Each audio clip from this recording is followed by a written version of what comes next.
Ma'asyiral hadirin rahimakumullah, kita masih berada dalam bulan Rajab. Dikatakan oleh Nabi SAW bahwasanya Rajab syahrullah, Rajab adalah bulannya Allah Subhanahu wa taala.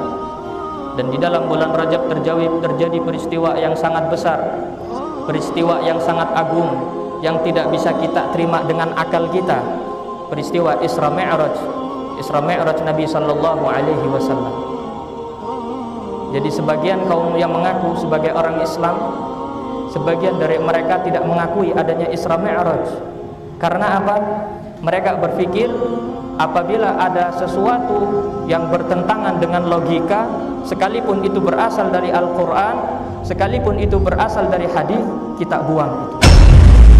Ini ada sebagian pemikiran orang yang mengaku Islam, mengaku bahwa dia orang Islam, tapi tidak mau. Dia mau mengambil hukum-hukum yang bisa diterima oleh akal dia. Ini yang terjadi di akhir zaman. Padahal Isra Mi'raj Nabi sallallahu alaihi wasallam sudah terjadi, dan kita wajib mengimani Isra Mi'raj sekalipun itu bertentangan dengan akal kita.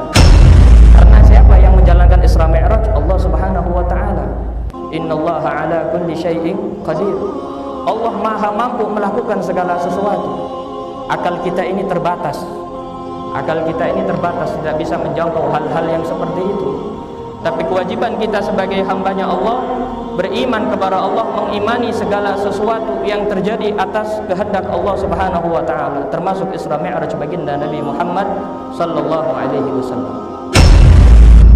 Sudah kita ketahui semua bahwa oleh-oleh yang diperoleh oleh Nabi sallallahu alaihi wasallam di dalam Isra Mi'raj adalah as-shalawatul khams, salat 5 waktu. Jadi Nabi sallallahu alaihi wasallam ketika melakukan perjalanan Isra Mi'raj, sebelum difardukan salat 5 waktu, Allah mewajibkan kepada Nabi Muhammad dan umatnya untuk salat dalam 1 hari 1 malam, dalam 24 jam untuk melakukan salat sebanyak 50 kali. Bisa kita bayangkan, apabila kita diperintahkan oleh Allah melakukan salat 50 kali, kalau 1 jam 1 waktu, yang 24 jam baru 24 kali, setengah jam sekali, setengah jam kurang, setengah jam sholat lagi, habis itu batal wudu, sholat lagi. Kapan kita kerja untuk mencari nafkah?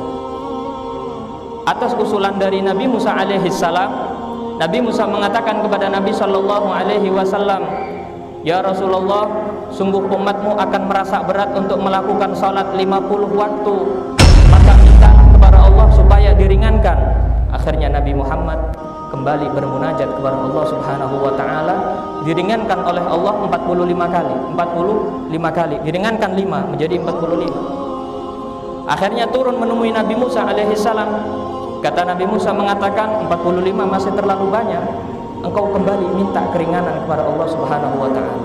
Dikurangi lagi 40, terus dikurangi 5 sampai akhirnya as-shalawatul khams, sampai akhirnya salat itu menjadi 5 waktu. Tapi karena rahmat Allah Subhanahu wa taala, yang 5 waktu ini memiliki derajat yang sama, memiliki pahala yang sama sejumlah 50 waktu. Makanya jangan sampai kita tinggalkan yang namanya salat. Yang namanya salat itu merupakan silah bainal abdi wa rabbih.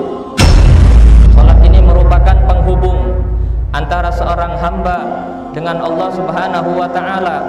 Andaikan kita susah, kita sumpek, ditimpa masalah, dikejar hutang, kita kembali kepada Allah. Jangan malah kita jauh dari sholat, tapi kita kembali kepada Allah, kita bertaubat kepada Allah, kita meminta tolong kepada Allah lewat apa? Lewat sholat. Wasta'inu bis sabri was salat. Mintalah kalian pertolongan kepada Allah Subhanahu wa taala melalui sholat.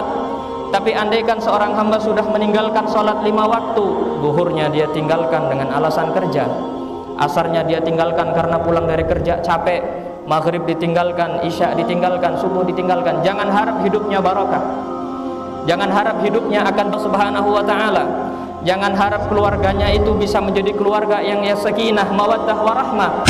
Kalau sholat saja dia tinggalkan, Allah saja dia tinggalkan, Al-Quran dia tinggalkan, bagaimana Allah akan ingat dia karena dia sudah lupa kepada Allah Subhanahu wa ta'ala. Tapi ini yang banyak terjadi di masyarakat kita.